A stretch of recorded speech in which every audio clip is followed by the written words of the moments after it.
Pumili tayo ng chuck kasi itong chuck na to hindi na maayos, ayaw na sumara na ito. So sira na siya, unlike ito bagong bigyan din natin na around 150, okay pa. Yan. So naglalak pa siya. So ngayon ang una natin gagawin, tatanggalin natin to. Ito. Sa pagtanggal niya may tornilyo yan sa loob.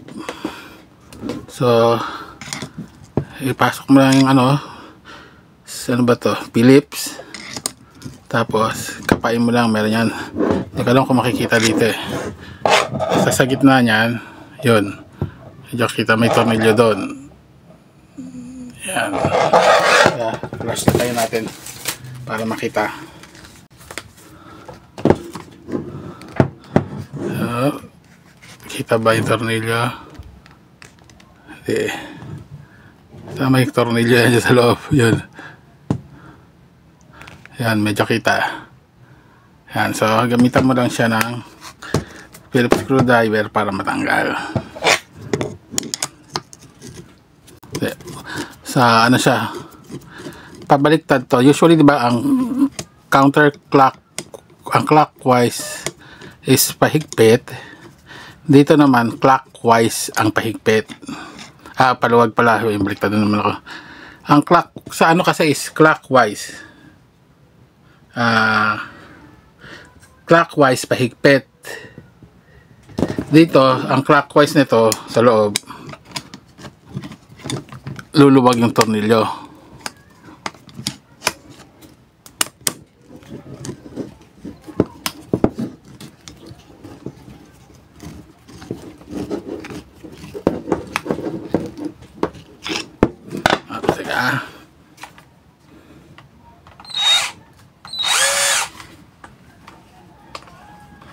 Yan, so lumuwag na yung tornilyo nito. Ayan, ikot na lang natin. Ayan, tanggalan natin. Ayan, may nakatornilyo kasi dyan. So tanggalin na lang natin to.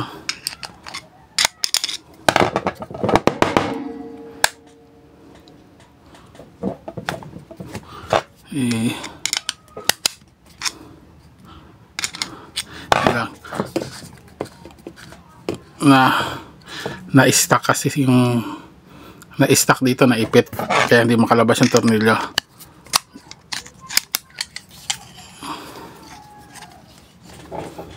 Anyway, so yan, so ikakabit lang natin tong isa mamaya pag nakuha na natin tong tornilyo.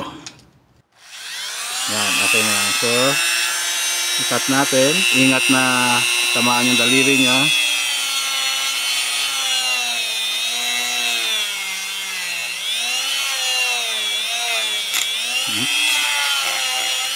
Yan.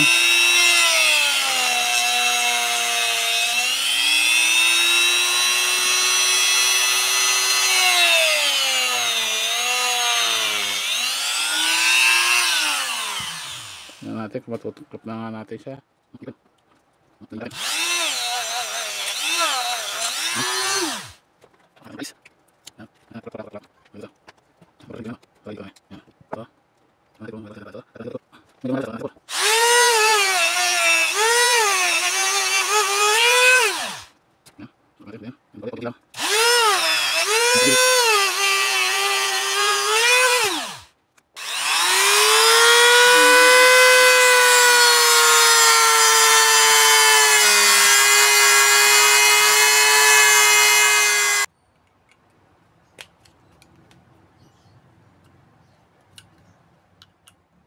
So mahihila na kaya natin to.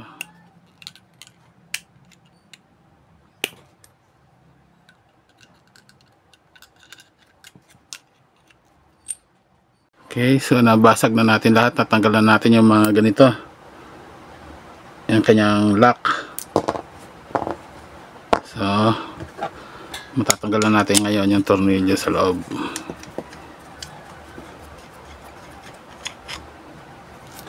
Yan. Ito siya. Ito lang ang kailangan ko para, kasi nga yeah,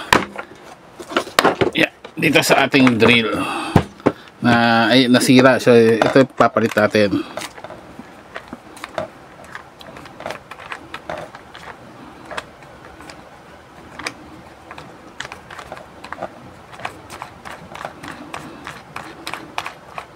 Yan.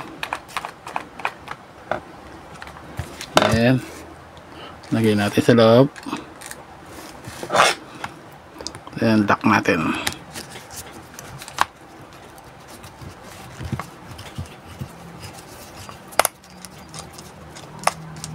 So, dapat yata counterclockwise yata lock nito dapat. Ay, sorry. Yan, counterclockwise yung pag-lock. Yan. Yan. So, okay na siya. Yan. So, kapitan natin yung bagong chuck. So, magagamit na natin siya uli. So, Exceed ang brand nito. So, mura lang nabili ito eh. Parang 700 eh.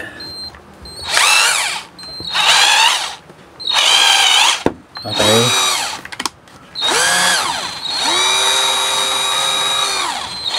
Reverse. Okay. Handy din naman. Magagamit ito for everyday.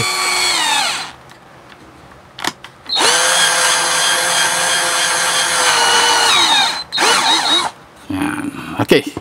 Isa natin. So, yun ang paano magpalit ng chuck. Simple lang naman. Sa case ko, naging complicated lang kasi may nakaipit na pin. Itong tatlong pin na to. And until next video tayo. Bye-bye.